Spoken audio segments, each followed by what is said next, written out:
All right. Welcome back to another special episode of Grammys and Heismans. I'm your host, Chuck Walton, alongside my co-host, my brother in arms, fresh off the airplane. JG, how you doing? I'm good, man. Literally, pulled into the office here and said, it's Olympian time. I got to get my act together. So here I am. It is. I mean, look, today's guests need no introduction. They're not just special to us, but they're special to the world. We have the incredible Michaela Simon, who pretty much runs TNA. I mean, I know people see JG as the face, but without Michaela, I don't know if JG could hold this thing together. She handles everything from the operational side to the talent side. She's incredible. We're going to get into her story. And also she handles our premier client, period. I see her. She handles our premier client, NCAA record holder, national champion, and also a USA Olympian, the beautifully and talented Rachel Glenn. Welcome to the show, ladies. Hey. Hello, thank you. This is big. Yeah. No, it's good to have you guys. I mean, Michaela, you have to deal with us in the group text anyway, so you already know we've been ripping and running these episodes, but we just thought this one was really special, especially, with the timing and everything with the Olympics coming up. So, I mean, if you don't mind, Rachel, we want to dive in with you first right away.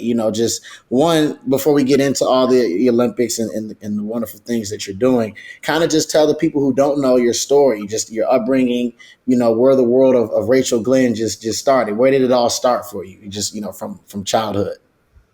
I want to say it started at Walmart because I did a bunch of sports as a kid, but the thing that introduced me to track and field was they just had these flyers outside of Walmart. People just hand out flyers outside of Walmart. And my mom loves to keep me and my siblings busy, so she was just like, let's add it to the list. And that's how I started with track. I'm from Long Beach, California. I went back and forth from South Central LA and Long Beach, so I guess I'm from both. And yeah, that's the origin. Wow. It's funny, yeah. My daughter is in dance and she's getting really good at it. And it was similar. Like I met this lady at the park who just she solicited me, I think. And I was like, is this even a real thing? And it turns out like this is like a big dance school and stuff. So it's kind of funny how, that type of thing happens. When did you realize at a young age that you were, good at track? Like did you know you were fast before you went there? Or when I was beating all the boys, I was like, yeah. I want to know what other sports you played growing up. Obviously, track is specific, and you probably realized you're fast. But was it always just like for you running and just enjoyed that, or what were the other what other sports did you dabble into? Man, what other sports did I not dabble in? I did softball, soccer. I did swim. I did what else? I did basketball, volleyball, and track. I did a lot. Mm-hmm. Oh my goodness! Yeah. What was your second favorite sport that you think that like if you volleyball? So you like I was like spike. You were spiking that thing. You was talk about early influence. I mean, when we get women athletes, on the show or just we get to talk to them, they're always incredible because I mean, women are just better than us at everything in general, right? But I always wonder, if, when you're a young male, it's like you're 2 years old, your dad wants you to go to the league and stuff. But like for you, when did you start to get this feel of like you can do some of these sports better than the men and women and like started having like the professional mindset behind it? I want to say when I saw my brothers did a lot of sports when they were younger, they mainly did, football, basketball. So I tried those out obviously, but track stuck the most. And I'd say in middle school, because they made me do the 1500 and I was not a distance runner. I was really good at it. Like I could go around and do some laps, but that lactic acid, it was kicking me. I did not want to do it. So I was like, man, coach, I don't know if I want to do this anymore. I want to quit. And he was like, okay, but you can't quit now because if you want to go to college, this your ticket into college. And I was like, dang, you're right. Maybe I should choose a different event though, because all right, coach, we got to shorten this up. I'm down. I was like, we got to do something. Wait, I could just jump and not run. I'm down. Okay. What is the shortest? Like, it's 50-meter hurdles. Okay, we'll do the 100. All right. Yeah. No, totally, because I was like, this 800, y'all finna make me want to quit. I don't want to do this no more. So we need to shorten it up. I mean I ran the 800 one time in high school, and I like to this day when I tell you I thought I was dying. It's the closest to death I ever came. And the way we train for it, it's not a distance event. It's not distance. You would think it is, but it's a sprint. 2 laps is a sprint. Yeah. No. And get this, Rachel, I ran it. I wasn't supposed to run this day, right? Like something happened and coach was like, yo, you have to go in. And I was like, what? And so I thought I was chilling. So I'm eating Cheetos and chilling.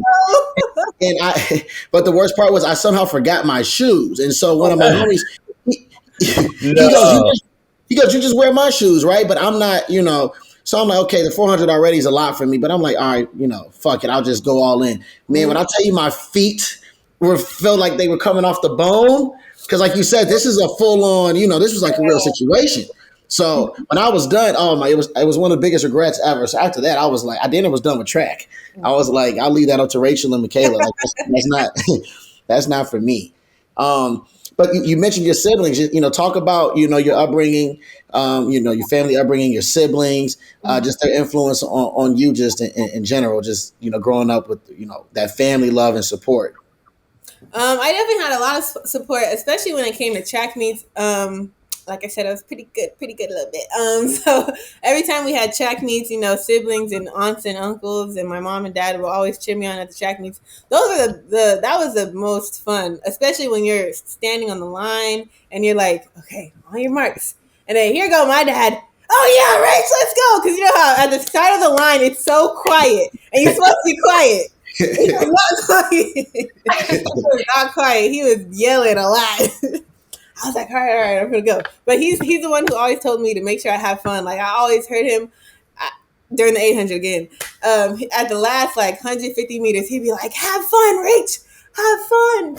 He always told me to do that, even though I was like, I don't know if I'm having fun right now. I mean, were you winning these races by a long shot? Because in my mind, right, when you're an elite athlete, you're one of the great ones, right? So I'm like I remember a mentor of mine. He found a tape of his son playing AAU ball when they were 12, and his sons were pretty good. And he was like, man, years later, they looked at the tape, and he said this 12-year-old came off the bench. It was a game in Ohio, and he was dunking and doing all of this stuff to them that they had never seen, and it turned out it was a 12-year-old LeBron James. Right. So I imagine, when you're running track against these, guys and girls, you're dusting them. Was it even close? Not really. Sometimes there'd be competition, but to my I don't even remember people being close to me. Honestly, they probably were, but if you were, I just don't remember. I mean, and just talk about those early influences in sport, where because some people are so dialed in. I'll meet a basketball player that's I never really looked at, LeBron or Steph Curry, which, I don't know if you believe that or not, but were there some other track and field athletes that you really got into that you started to study or that you were a fan of early on? I would say the most common, Allison Felix. Everybody knows Allison Felix. Other than that, I wasn't really too big on the sport itself.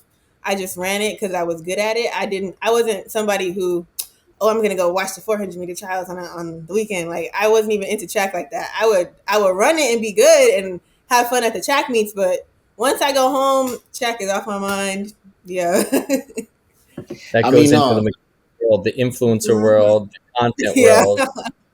It's a nice segue. I mean, Michaela, talk to me about your journey with Rachel and, one, tell us a little bit about what you do with the network advisory. Chuck loaded on you, but Michaela has been my right hand through right and maybe left through many different opportunities and businesses. And I personally am just saying this. I feel like she's really blossomed in this role. She's such a great people person. But we joke around the office. She's Geraldine McGuire because she's she's become a superstar in this space. But Michaela, just talk to us a little bit about your background, how you kind of got into this, and then you can say it, why you love working with Rachel and where we're going. Yeah, definitely. So I started out in my career in the TV and film world. I started in production. I worked on daytime talk shows with Steve Harvey and worked into TV development, went out to Los Angeles and spent about 3 to 4 years working in TV and thinking of new ideas and content series and casting for things that haven't gone to air yet.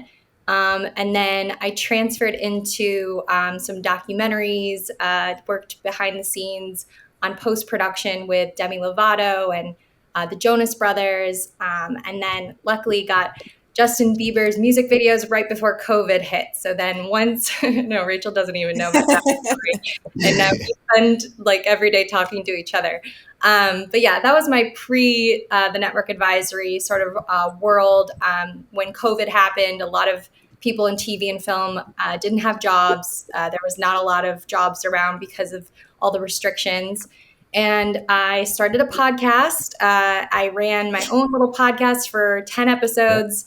And Justin and I had been longtime colleagues, and he heard that I was doing this podcast. And he was like, we're actually starting a podcast network that's sort of culture meets sports and fashion, and culture meets sports, fashion, and entertainment.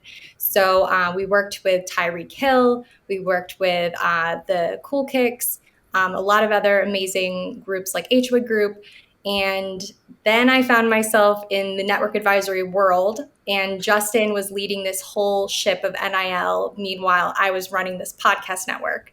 And so finally, when the time was right, Justin recognized that, if I could speak for myself here, that I love working with talent, period, just from my background, and then working with the podcast talent. And he brought me over and to work with our athletic talent only on the parent level side of the network advisory. And then at that point, I was introduced to Rachel, and then the Norris twins, who are beach volleyball amazing athletes. And we now have Harmony Turner, who is in basketball, and some of our male athletes too. But just a secret, I love the girls the most. No, I'm just kidding. Yeah. I have lots of favorites.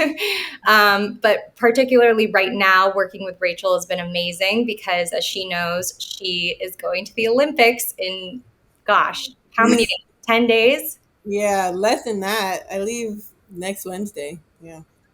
And I can say something about that. Look, I'll just jump in on this piece of it, Michaela. Like, I got introduced to Rachel now almost 2 years ago, and it's kind of I love the build, I love the grind, I love being a part of people's journey, and this idea that Rachel, one, could be great at NIL. Just overall, I thought she was very marketable, but two, she works really hard as a content creator. But the cherry on top was that she had this potential path to the Olympics, which we all know that people just watch two things in the Olympics: track and swimming, right? Like every 4 years, everyone's tuned in. But it's I tell Michaela, it's like emotional watching me achieve these milestones, and like we're all so excited for you. I mean, I can only imagine what you're thinking, and it's really cool that you and Michaela become so close, and that she's I mean, I'm going to gloat on her again. She's just one of the best in the business with keeping everyone where they need to be and making sure So, but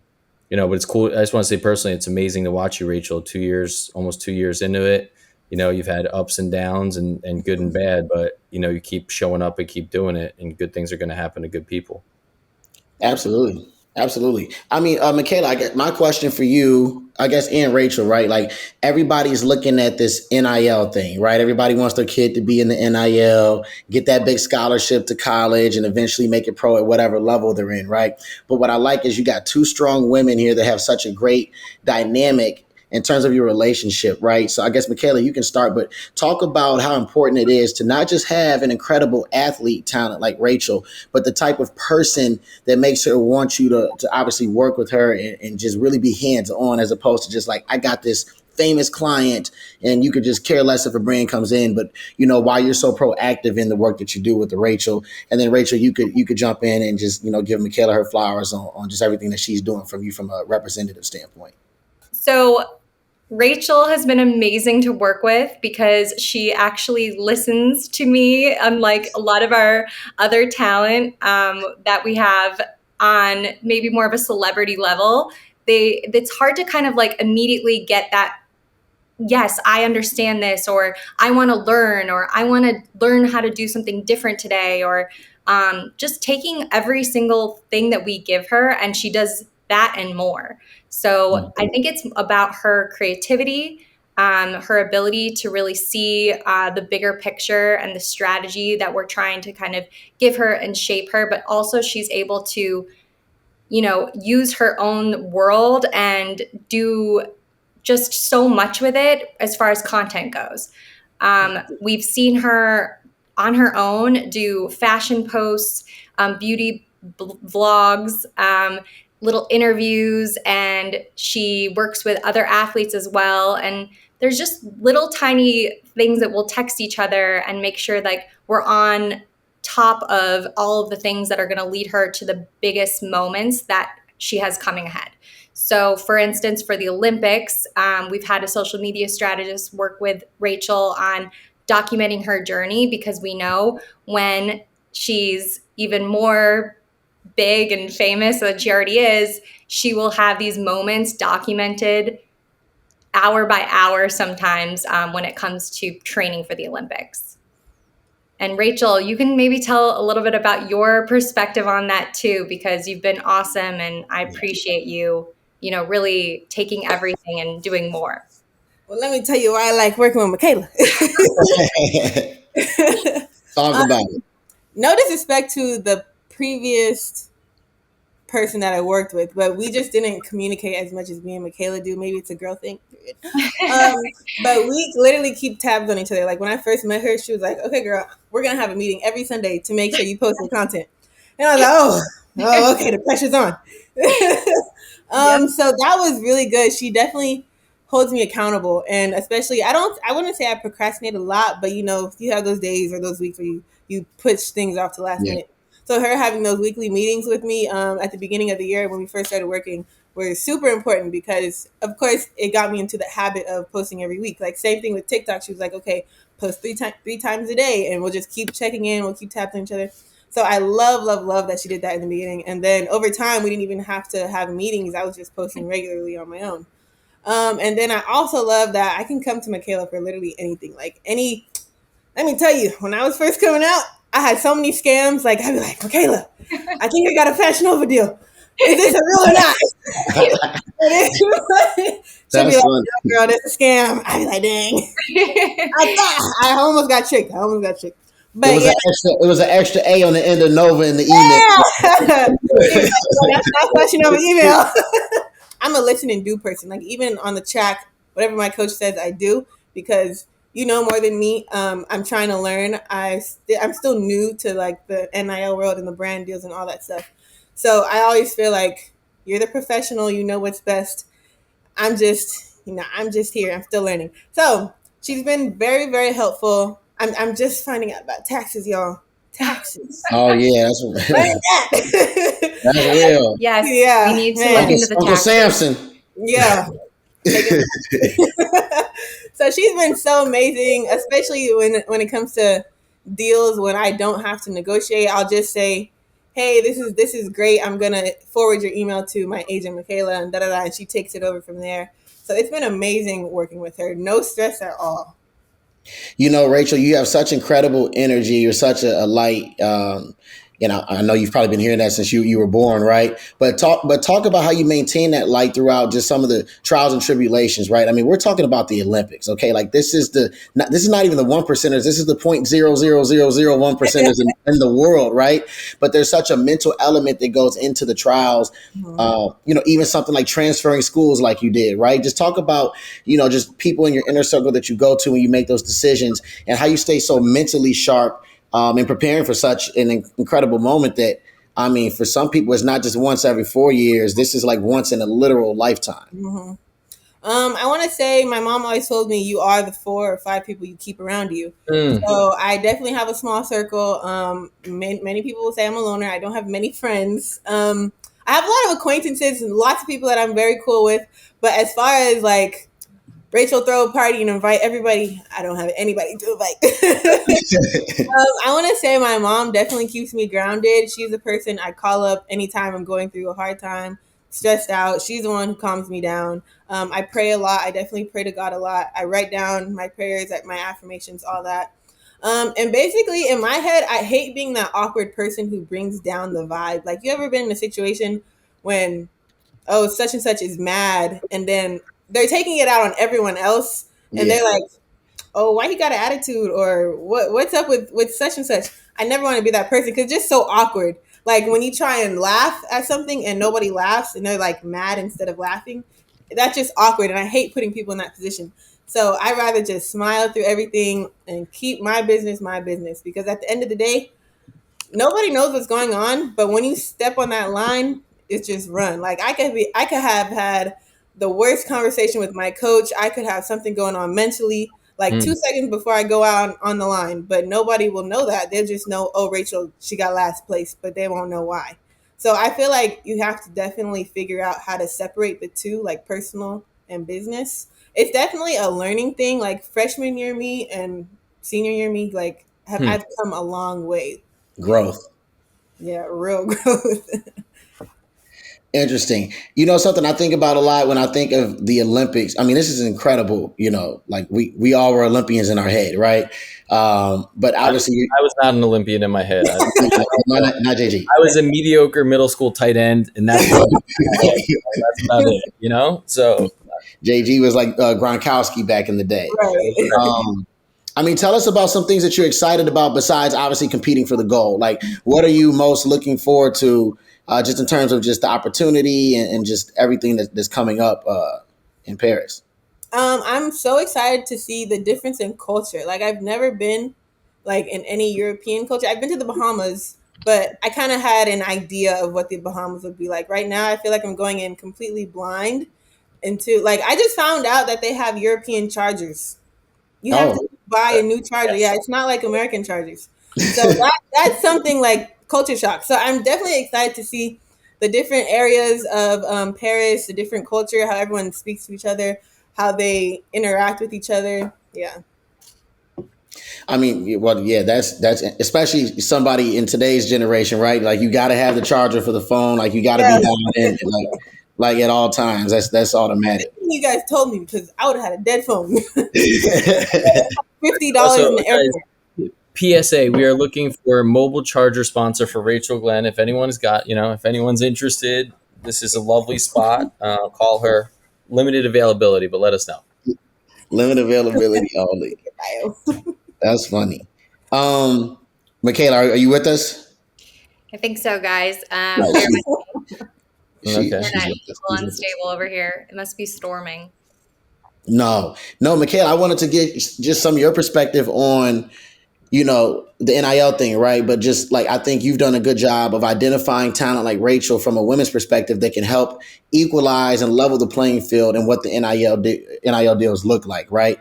Right, equal pay, equal rights, things like that. But just kind of talk about how you identify what project is right for Rachel and other women, clients of TNA.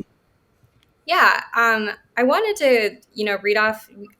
Prior to doing this podcast, I wanted to look into some of the statistics because I know it's changed in 2023, 2024. But for our NIL deals in 2022, it was like 60% of them went to males and then 40 or less was going to females. And I just wanted to make sure that everyone knew, as educational purposes, that female athletes make up more than half of a list of college athletes with the most number of NIL deals during 2023, 2024. So we're 52% now, an increase from 38% year on year. And so that's according to Sponsor United, the marketing platform that Justin and I love. And so I just thought that was amazing to see that has happened at the same time. Only 4% or 5% of female athletes are getting covered in the media. So we were able to bring up the I say we, like I'm part of this huge thing, but it is true that it's just evolved over time where women have become Caitlin Clark, Angel Reese, all of that hype in female sports. We're starting to see that with volleyball. And on top of that, smaller athletes or I would say not as hyped up sports like track and like gymnastics, especially right now for the Olympics. These sports that don't get as much attention are looked at by brands, not just because of their sports, but because of the people that are posting. So Rachel being so able to create content well speaks more than her being a track star. So it's her connecting with her audience. And I believe, and from what I've seen, either anecdotally or in research, that women are just better content creators in kind of like a general sense on Yes. social media. Like, I would say most of our male athletes, if not all of them, Justin, maybe you can tell me, like, they don't love to create content. They do it because we ask them to, but women, our female creators, are kind of excited about it. If that makes sense. On that, I mean, I think the traditional sportsmen, I'd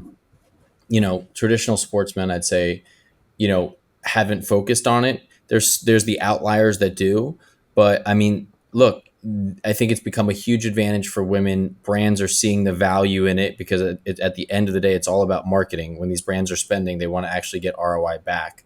I think it's an unbelievable thing for the future of women's sports. And is also, as Chuck said, it's forced these men to kind of pick it up. Like, at the end of the day, it could be great that you're a great football player, but if I'm a brand and I'm looking at, a deal with this person or this person, someone's socials 4 times the following, like, that's probably going to win. Maybe you're not, maybe we're talking about something where it's like this equilibrium.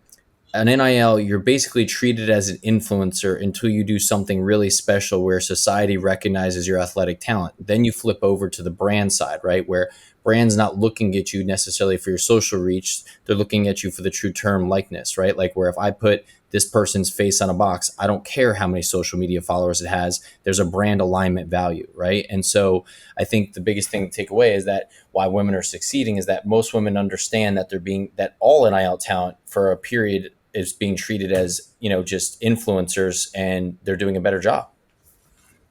Yeah. And I think women or young females or young women are doing a really good job hustling in that category of knowing that their value is going to increase with brands if they can create high quality, engaging content, connect with their audience, and they might have to work a little bit harder, which is not fair. We would like this all to be even, but Rachel, you're such a good example of this, where you're able to connect with your audience, understand what they like, and you're creating such amazing content for brands on your own, it's not easy. As you make it look easy, but it's definitely not easy, right? Right. People say it's easy, but it is. If you see the behind the scenes, it's not easy. The setup and everything, from editing to setting up to planning out your content, it's a lot. No, I know. I mean, and like JG was alluding to, on the guy's side, it's like pulling teeth, arms, and legs just to get, the male athletes to post, because, women, you guys go out to eat, you're making the food look good. I mean, you make an appetizer look like the entree, right? It's like you guys gotta film everything before we even dig in. So it's just, it's by trade. Wait till men figure out about Facetune. Like, there's all this stuff that women that we don't know about, like, there's a whole different world, it's like what is Facetune? Chuck, you thought you thought that apple was looking nice and shapely. It was actually a larger apple that they shaved down. That's the deal. Oh wow! Yeah, Facetune is like, if a guy don't got a beard, he could Facetune a beard, a little beard. If you don't have a haircut, you could Facetune a haircut. Yeah. If she don't have her makeup done, or if her makeup's messed up, you can literally make it look like your makeup is bomb, but you can have the worst makeup in person. Yeah. This is an app? Yeah. Yeah, there's a lot of apps, like a lot. All those dates you go to and you show up and you text like, "Sorry, not going to make it." Those girls are 100. This is crazy. Like, everything's like AI now. No, yeah, literally. I'm sure there'll be a lot of people in Paris using Facetune. This is crazy. I saw a picture, and it was like all the girls were at the beach with their husband and wife, and it was all the husbands just taking pictures of their wives. And I was like, that's a good example of, like, boys just don't take pictures. Girls just, like, I don't know, maybe it's a girl thing, but guys just don't like to take pictures. All the guys are just taking pictures of their wives. Oh no, y'all flick it up. Yeah. Y'all flick it up.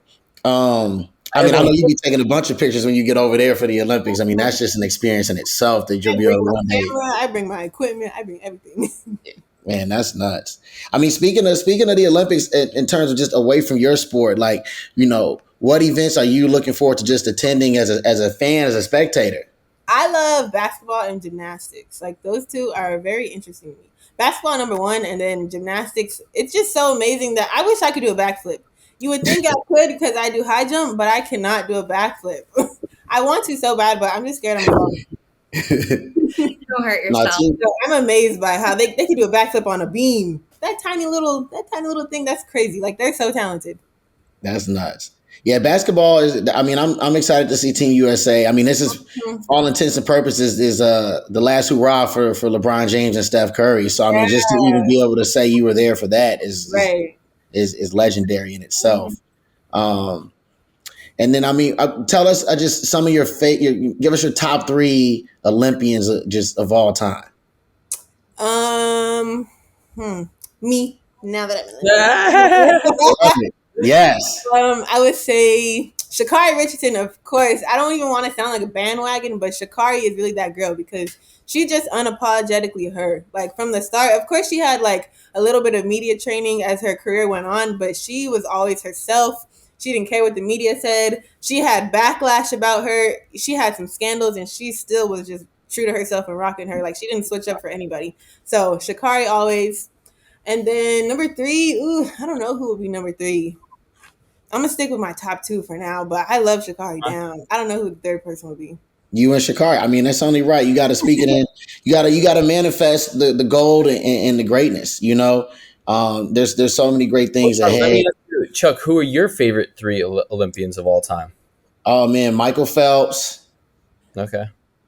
Rachel Glenn, Uh, and then I'm stuck because I grew up loving Michael Johnson. Mm, But, Oh, yeah. but I mean, obviously, Usain Bolt is. I mean, he's once in a literal lifetime. But they would be tied.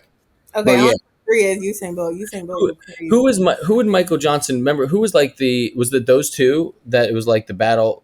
What it was Dan O'Brien? Was it remember there was the 92 Olympics, Chuck? Right, there was like the two guys that were going at. Was it Dan versus? It was like a huge campaign. I can't but think of it. '92, I was like two, so I'd have to Google that one to really Yeah, remember. me too. I was too. No, I'm just kidding. Yeah, but I Dan remember versus the '96 Olympics when Michael broke out the gold shoes in Atlanta and like that whole thing.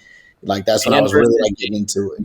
There you go. Dan versus Dave. Reebok put a whole campaign together to these two guys in 1992. It was called Dan versus Dave. Kids, Yeah. for everyone who's not old like me, check it out. Dan versus Dave. But what I was going to say to you. So, I mean, Michaela, I also wanted to ask you, what is, the growth of women's sports, you kind of leaning into this kind of a career, shift that you never kind of saw coming. What are you kind of hopeful for the next year? What are you just hopeful for the next year? I am hopeful that the collective situation is going to get better Mm. for female sports. Mm. I think right now it's been, they call it, I think, Title IX, where there's a law that you can't discriminate men and women's sports, and it's surely 90% of the collective money is going to men. Even like the Utah situation with all the Dodge gifts, every player on the football team got a Dodge car, and where's that money for all the Utah athletes that are women and the other sports too? So that's my main kind of, I'm watching with our team, kind of seeing what's happening with that. And Rachel, you're probably wondering yourself about the collectives and that piece for you. Yeah, I want a Dodge car. Hook me Yeah.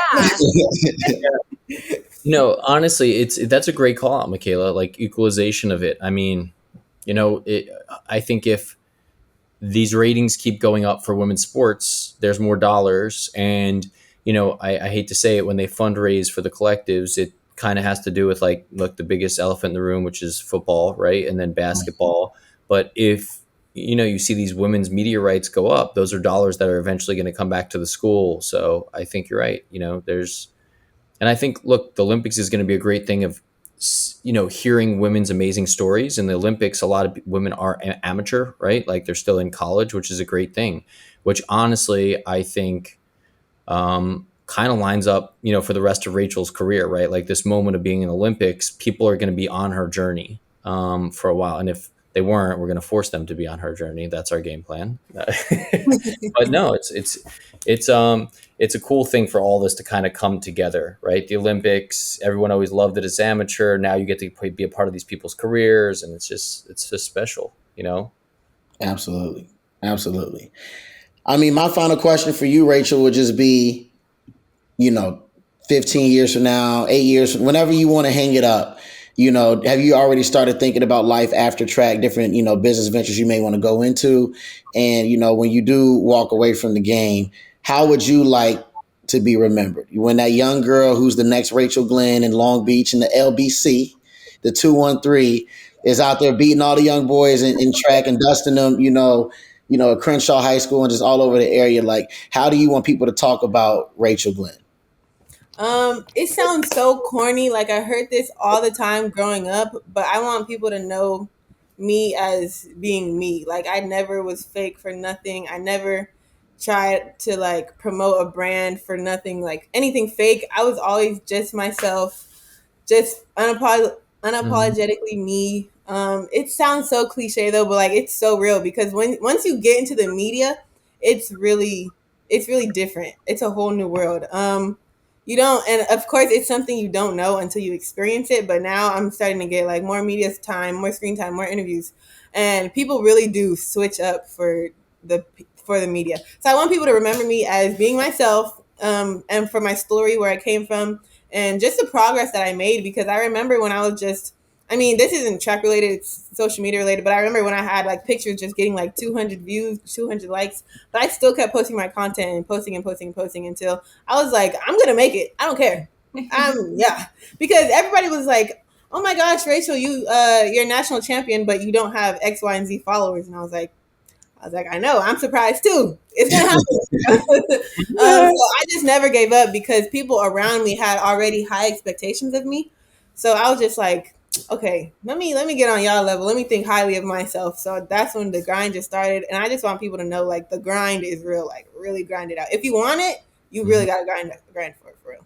Yeah, you also got to be willing to take the trash out. I mean, like like I don't know. I say that all the time. Like as you're building things, and honestly, I'm saying that's why I love the team that we have at Network Advisor right now. Is like everyone does their role, but like whatever's got to happen, people are willing to do it. You know what I mean? Like we're not massive. We don't have billions of dollars. You know what I mean? But at the end of the day, it's also like when everyone pulls together, you start seeing everyone synergistically, like really working together. So, but I think hard work attitude just takes care of a lot. I mean, Michaela's up till 3 a.m. like a psycho, which I appreciate. That's actually why I told her she's got to stay on the East Coast because I get up super early. So she gets to sleep in late, but it works out that way, Literally. I'm crazy. Literally. Oh, I didn't answer your question about what I wanted to do after. Yeah. Might be venturing into the WWE. So, yeah. The WWE, which by the way, the women are crushing the WWE right they now. Are. Like I've been keeping up on tabs. They're going so crazy. So when I'm done with, like whenever I'm done with track, if that's sooner or later, I'm definitely going to do WWE because they already want me. So I was like, yeah, I can do it. I got you. I can learn how to do a backflip. Something. I was even asking them all the questions because they're recruiting me right now. So I go on like some recruiting trips, and I was like, do I have to learn how to do a backflip in order to da da da da? And they're like, actually, no, you don't. Like, not everybody does a backflip. Especially, I'm tall. They wouldn't even expect me to like do a backflip in the small ring. So they was like, do something else. I was like, Phyllis. That is funny. That is funny. And Michaela, last question for you. My dad's got this saying, you can always go pro in life, right? So I always tell my athletes, like, if they don't make it, God forbid, they can go pro in life. And obviously, Michaela, you've done that. You're holding the fort down for us at TNA. Just any last words of encouragement for the young future Michaela Simon who's out there who, she's not an athlete, but she's a boss, woman all through and through. And she's going to be running some, Fortune 500 company or on exec level like yourself. Any words of encouragement for that young girl out there that's reaching for the Michaela stars? Oh. Wow. What a question. I would say keep your eyes open to opportunities that you didn't think would exist. Keep your relationships strong, and you never know what will follow. Also, they do say, again, the cliche of do your passion and then eventually something will fall into your lap. Had I not done those 10 episodes of a podcast, Justin and I wouldn't have had that conversation to start a network, and then I wouldn't be here.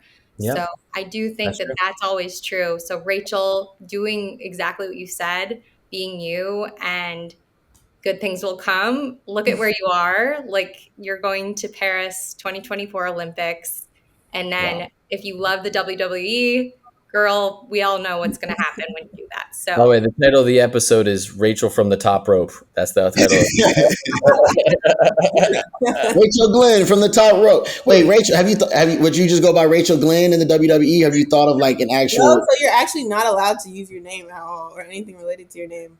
Oh, wow. I asked that too. Yeah.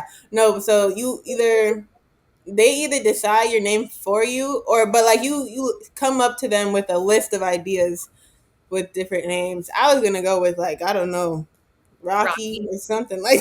Hey, everyone listening to this, if everyone's listening to this, submit your best Rachel Glenn stage names, okay? Tag, like, subscribe, send in messages. I don't know how the internet works, but Michaela says you can do that. So if you can do that. And, next episode after she wins the gold, maybe we'll bring her back on and we can run through some of those stage names. Yeah.